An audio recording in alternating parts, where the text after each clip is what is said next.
Like, share, subscribe and press the bell icon for ऊंची आवाज India. कुछ दिनों पहले कांग्रेस के एमएलए शिवाजी नगर से रिजवान अरशद साहब ने एक बहुत ही गैर जिम्मेदाराना स्टेटमेंट दिया था और उन्होंने हमारे सदर साहब असदुद्दीन ओवैसी और मेंबर ऑफ पार्लियामेंट जो मुस्लिम्स को रिप्रेजेंट करते हैं, दूसरे दलित्स को रिप्रेजेंट करते हैं पार्लियामेंट में, उन पर इल्ज़ाम लगाया कि असदुद्दीन ओवैसी साहब और उनकी पार्टी जब भी जाती है और आज जो बीजेपी से इनविटेशन लेकर कर्नाटका में जो म्यूनसिपल कॉरपोरेशन के इलेक्शन हो रहे थे उनके इनविटेशन पर आई है। इस बात की हम मज़ामत करते हैं और ये बिल्कुल झूठी बात है और इस सिलसिले में हमने रिजवान अरशद साहब को एक लीगल नोटिस भेजा है, जैसा कि आप देख सकते हैं। ये कॉपी आपके साथ शेयर करी जाएगी और रिजवान अरशद साहब से हमने कुछ सवालात किए हैं जिनका हमने उनको 3 दिन का टाइम दिया है। हमारे रिजवान अरशद साहब से सीधे सीधे सवाल हैं कि रिजवान अरशद साहब ये बताएं कि अगर वो ये कह रहे हैं कि हम बीजेपी के इनविटेशन पे सदर साहब या हमारी पार्टी एमआईएम कर्नाटका में आई तो वो हमें वो इनविटेशन दिखा दें जिस इनविटेशन की वो बात कर रहे हैं। अगर वो इनविटेशन नहीं दिखा सकते तो वो हमें ये बता दें कि आखिर किस लीडर के, या कांग्रेस का हो या बीजेपी का हो, किसके कहने पर उन्होंने ये झूठी बात फैलाई और ये अफवाह फैलाई कि हमारी पार्टी उनके इनविटेशन पर आई है। ऐसी बातें हम कांग्रेस के एमएलएज और उनके कॉरपोरेटर और उनके लीडर से सुनते आए हैं जो एमआईएम की बढ़ती ताकत से डरते हैं। और इस बार सदर साहब ने, सेक्रेटरी साहब ने और हमारी कमेटी ने फैसला किया कि हम इसको ऐसे हवा में उड़ने नहीं देंगे। वो आकर या तो हमें साबित करें कि इन्विटेशन कार्ड उनके पास है और वो जनता के बीच में इन्विटेशन कार्ड लेकर आए। अगर वो दिखा देते हैं तो हमें जूते का माला पहना दें और गधे पे घुमा दें। अगर नहीं दिखा सकते हैं तो वो वहीं पर जहां पर पब्लिक के बीच में उन्होंने बात करी आकर वो माफ़ी मांगे। तो ये पहली चीज़ थी जो हम आपको बताना चाहते थे। दूसरी बात, रिजवान अरशद साहब पढ़े लिखे एमएलए हैं, बाइज़्ज़त हम उनसे गुजारिश करते हैं कि वो शिवाजी नगर पर ध्यान दें। आज शिवाजी नगर में चौक की हालत आप देख सकते हैं क्या है। ज़माने से वहाँ पे रोड बन रहा है, वो आकर जवाब दें आखिर वो रोड कब तक बनेगा। बरसात आ चुकी है, चलने की जगह नहीं है चौक पर, जो हमारे तिजारत का सबसे बड़ा गढ़ माना जाता है। क्या उनको उसकी फिक्र नहीं है? आज शिवाजी नगर के अंदर जगह जगह पर कचरा है। रिजवान अरशद साहब ये बताएं कि क्या वो कचरा उठाने के लिए उन्होंने शिवाजी नगर के जो हमारे ताजिर भाई हैं उनको कूड़ा वाला बना दिया है? जहां तक हमें समझ में आ रहा है, क्या वो कचरा उठाने के लिए किन लोगों को इस्तेमाल किया जा रहा है, इसके बारे में वो आके बताएं। शिवाजी नगर में उर्दू स्कूल का क्या हाल है, गवर्नमेंट स्कूल का क्या हाल है? उनको उसके लिए वहां पर चुना गया था। उनको इसलिए नहीं चुना गया था कि वो जाकर किसी के कहने पर झूठी बातें करें। हम रिजवान अरशद साहब से बाइज़्ज़त ये गुजारिश कर रहे हैं, जगह वो बता दें, टाइम वो बता दें और वो आकर बहस कर लें। आखिर उन्होंने शिवाजी नगर के आवाम के लिए क्या किया? आखिर उन्होंने कर्नाटका में रहकर जिस चीज़ के लिए उनको चुना गया था उसके लिए क्या किया? और अगर वो चाहें तो चौक पर आ जाएं और अगर वो नहीं आ सकते तो उसका जवाब आप समझ सकते हैं कि उन्होंने क्या काम किया। हम अपने काम गिनवा देंगे जो हमने हैदराबाद से लेके, बिहार से लेके हर जगह किया। हम तो कहीं पावर में नहीं हैं, हम तो कहीं सरकार में नहीं हैं। अल्हम्दुलिल्लाह मजलिस की तरफ से हैदराबाद में 9 स्कूल चलाए जाते हैं। बिहार में हम वहाँ पे स्कूल तामील करने की पूरी कोशिश कर रहे हैं और यहाँ पे भी अगर हमारा साथ दिया आवाम ने, हम भले ही पावर में ना रहें, गले से निकाल के जो वक्फ के पैसे लेकर आएंगे और यहाँ पे हम स्कूल बना के दिखाएंगे। उनकी तरह इंशाअल्लाह हम चोरी नहीं करेंगे। अगर इन्विटेशन दिखाने में नाकामी हो तो फिर आपका अगला इक़दाम क्या होगा? जैसा इस नोटिस में आप देख सकते हैं, हमने रिजवान अरशद साहब से साफ साफ लफ्जों में कहा है अगर वो इनविटेशन दिखा सकते हैं तो अच्छी बात है, नहीं दिखा सकते हैं तो एक अनकंडीशनल अपॉलॉजी असदुद्दीन ओवैसी साहब को वो पब्लिक में आकर दें।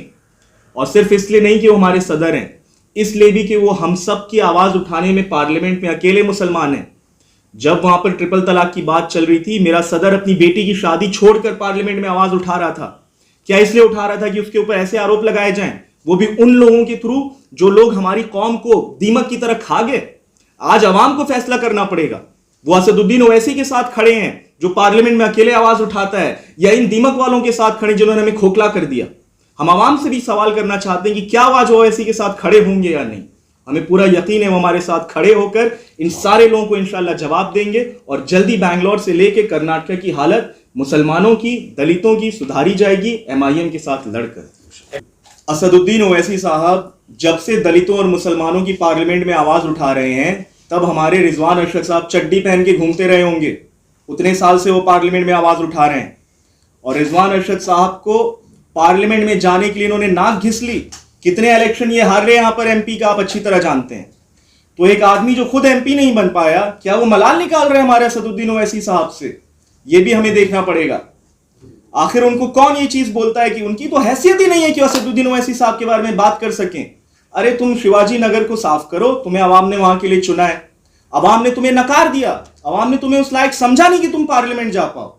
तो आखिर इस किस मुंह से उन्होंने ये बात करी है? उनको अवाम के सामने आके माफी मांगनी पड़ेगी, वरना जैसे उनको पार्लियामेंट में नकार दिया गया, शिवाजी नगर के एमएलए की कुर्सी से भी अवाम उन्हें उठा के फेंक देगी।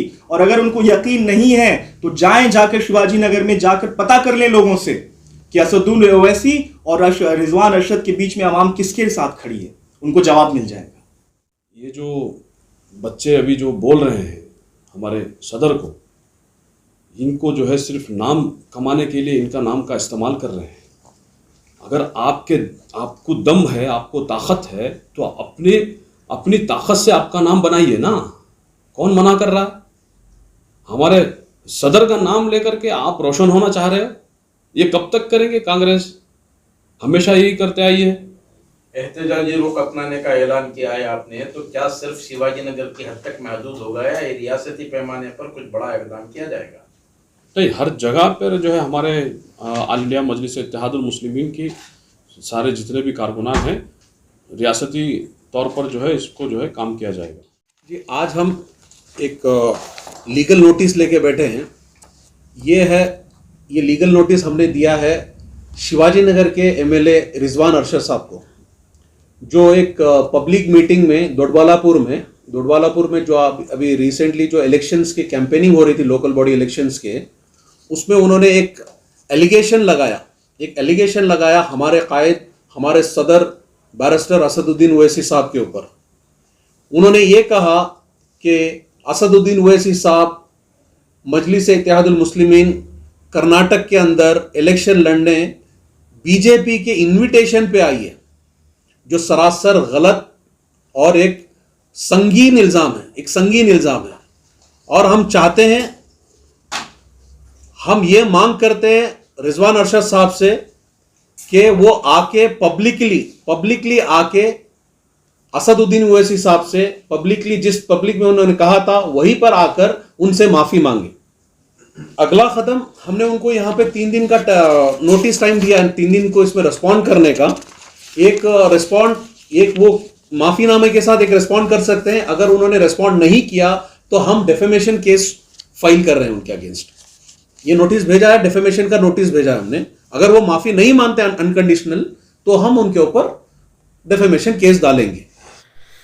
नाजरीन, हमारी ये रिपोर्ट आपको कैसी लगी हमें ज़रूर इत्तला करें, और अभी तक आपने हमारा चैनल सब्सक्राइब नहीं किया है तो सब्सक्राइब कर लें और नीचे घंटी के बटन को दबाएं ताकि हर नोटिफिकेशन आप तक बराबर पहुंचे। शुक्रिया।